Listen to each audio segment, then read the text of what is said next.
forma parte de la vida. Segundo, ser respetuosos siempre. Un tribunal en Colombia, el Tribunal Superior de Bogotá, acaba de emitir un fallo muy importante sobre la figura de las madres de alquiler, vientres de alquiler o gestación subrogada.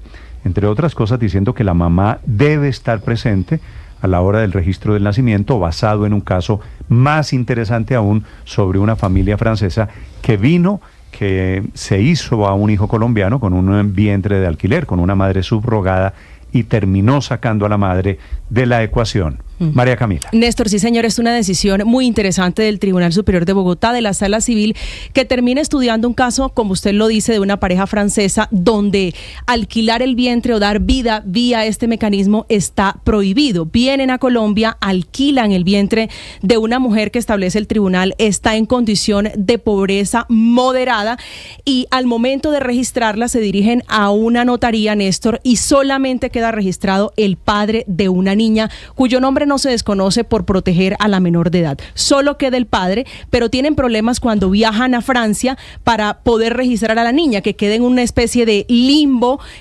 porque no era ni colombiana ni francesa, por lo que le decía al arranque que allá está prohibida la práctica del embarazo subrogado, la gestación subrogada. Lo que empieza a analizar el tribunal, Néstor, son dos factores. Por un lado, los derechos a la nacionalidad de los niños y por el otro, por supuesto, toda esta tendencia alrededor de alquilar los vientres. En Colombia se estima aproximadamente, aunque no son cifras tan exactas, que 400 mujeres al año alquilan su vientre. Se encuentra el tribunal con dos situaciones. Uno, que existía un contrato que, a pesar de que decía que era un acto generoso, un acto desprendido, tenía una condición y era que se podía dar alguna especie de retribución a la madre, lo que para el tribunal contraría, Néstor, entre otras cosas, la moral, las buenas costumbres, y que termina cosificando e instrumentalizando el cuerpo de la mujer. Plantea, por ejemplo, la situación de salud mental que significa para las mujeres y el derecho indiscutiblemente que tienen las mujeres, en el caso de Colombia, de estar en el registro civil cuando se alquile el vientre. Esa es la decisión de fondo, Néstor, que no interesa si usted alquila el vientre, tiene en consideración una decisión de la Corte que dice lo siguiente, de la Corte Suprema de Justicia, que dice que la mujer que lo gestó, aun si hay un acuerdo de voluntades, es la mamá, porque lo concibió, lo gestó y lo parió. Entre otras cosas, se volvió un negocio el tema ese de la gestación subrogada. O sea, que en ¿verdad? algunos países dicen que hay granjas de mujeres. La razón por la que hay un contrato es porque vale una plata la contratación de esa madre subrogada. Julián Rodríguez es el magistrado, presidente del Tribunal Superior de Bogotá. Magistrado, buenos días. Buenos días, un cordial saludo para usted y toda la mesa de trabajo. Magistrado, y a la audiencia. ¿Qué consideraciones tiene el tribunal o qué debería cambiar en esa figura sobre gestación subrogada? Miren, aquí hay que hacer una precisión originalmente. Esto fue una decisión de tutela que expidió la Sala Primera Civil de Decisión. No estamos hablando de un proceso independiente de familia. Simplemente aquí, de manera, en la parte resolutiva, se están protegiendo los derechos fundamentales de la menor. Ya en la parte emotiva, pues empiezan a valer una serie de consideraciones concretas. Particularmente, las preguntas que se hizo el tribunal como análisis jurídico del caso es si nuestro derecho autoriza o permite que en el derecho civil de nacimiento no aparezca el nombre de la madre de la niña, pese a existir prueba que la mujer lo tuvo aparte, con el parto. Y la segunda, si esa omisión afecta a los derechos fundamentales. Aquí el notario, el padre, uno de los padres, sin mencionar la nacionalidad, se acercó a la notaría para registrar la niña, él como padre, y se dejó constancia de que había sido una señora la que tuvo a luz esa bebé, y se dejó esa anotación, pero no se le registró como madre. Necesariamente toda persona, todo bebé, todo humano ha nacido por un parto, o tiene una madre. Entonces son consideraciones que cuando se envió ese registro a la embajada para que transcribiera, se encontró con la situación que la persona o el niño no tenía ni otra nacionalidad ni la nacionalidad colombiana.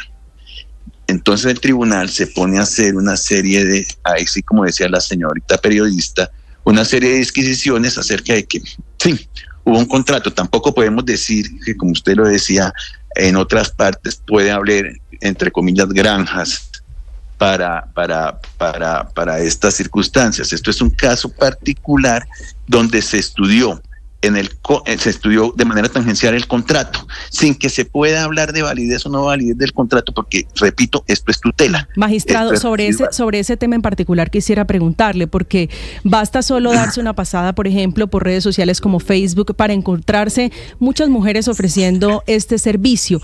¿Qué encuentra el Tribunal Superior de Bogotá puntualmente sobre el contrato y los términos en los que esta pareja de extranjeros acordaron dar vida o traer esta niña al mundo con ese contrato? Bueno, ese tribunal, repito, en acción residual de tutela, que no va a hablar o no definió sobre la existencia o inexistencia de ese contrato, sí hace unas tangenciales comentarios sobre el punto de vista que es un objeto y una causa ilícita, porque realmente en el mismo contrato se habló de que era altruista, pero luego se habló de la existencia de un pago que se haría a esta mujer. Luego, realmente eso no está permitido en nuestra legislación, unido al hecho que se evidencia un desequilibrio contractual en las partes. ¿Por qué? Porque además están exonerando a los padres de intención por cualquier daño psicológico que sufriera aquella con ocasión del embarazo. Entonces, mire cómo además de todo se le está cosificando a la mujer, se le está utilizando como un objeto, la está deshumanizando. Dice el tribunal, porque la enmarca dentro de un negocio jurídico remunerado y que se materializa a través del uso de su vientre para la implantación de un embrión resultante de la función de 2 gametos. O sea, simplemente se utilizó como un receptáculo para, por un pago, prestar pero ni siquiera se le permitió ser registrada.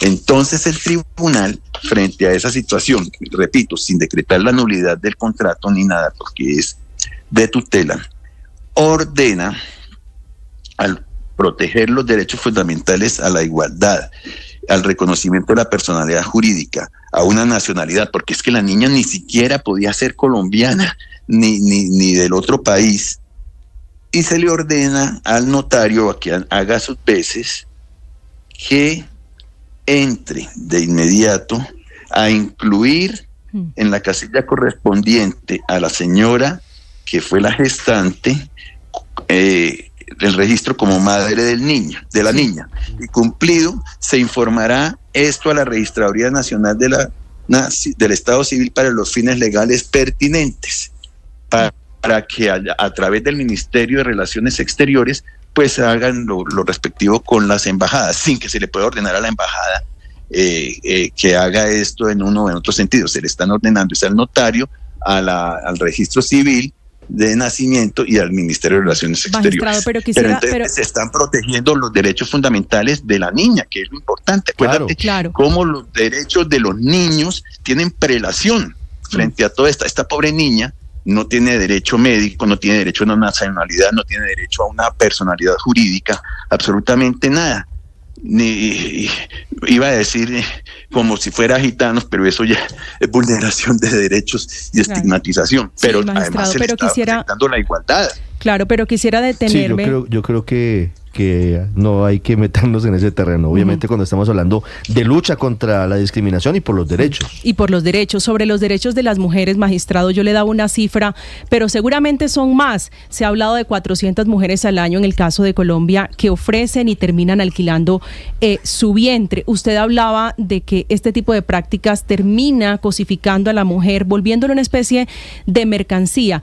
¿Qué analizaron ustedes? Porque el tribunal termina diciendo que era una mujer que tenía condición de pobreza moderada. ¿Cómo juega la situación de vulnerabilidad para que las mujeres, o qué encontró el tribunal en este sentido para que las mujeres tomen la decisión de alquilar el vientre? Pues es una situación donde se entra a determinar que para buscar recursos, ella se compromete a alquilar el vientre y, si bien es cierto, se dice que era de manera altruista, insiste en que es un negocio jurídico remunerado por cuanto ellos están en la posibilidad de darle alguna clase de gratificación. Y ella después en la notaría dijo que renunciaba realmente a que ella simplemente prestó el vientre. Pero entonces, de acuerdo a esa situación, vemos que si no se pone mucho cuidado y siendo necesaria la intervención del bienestar familiar, podríamos estar hablando de un negocio.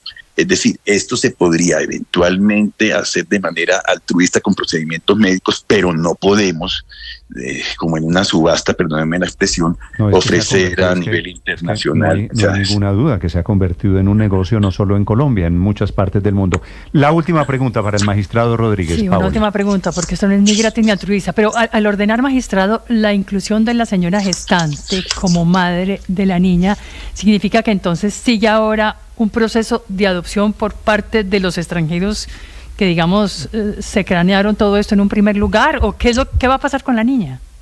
No, la niña simplemente se le registró el padre fue el que lo registró y este padre puede ejercer realmente su patria potestad. Se exigió la posibilidad o la necesidad de que la madre fuera registrada porque ahí estaba bloqueada, porque el otro gobierno no aceptaba ninguna clase de registro sin que se determinara de dónde había salido la niña. Y la niña estaba probada que fue por un proceso de parto, porque tienen los registros médicos. Luego ya ese será un procedimiento diferente que los padres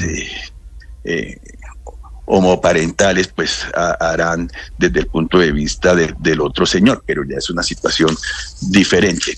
Repito, esto solamente es un interesante pronunciamiento dentro de una acción pública residual de tutela para proteger los derechos fundamentales de la niña. Paradójicamente se produce con esta pareja francesa porque en Francia no está permitido esta figura de la gestación subrogada, y entonces vienen y me parece que se está armando un turismo en Colombia porque aquí sí está pasando y aquí hay negocio alrededor del tema.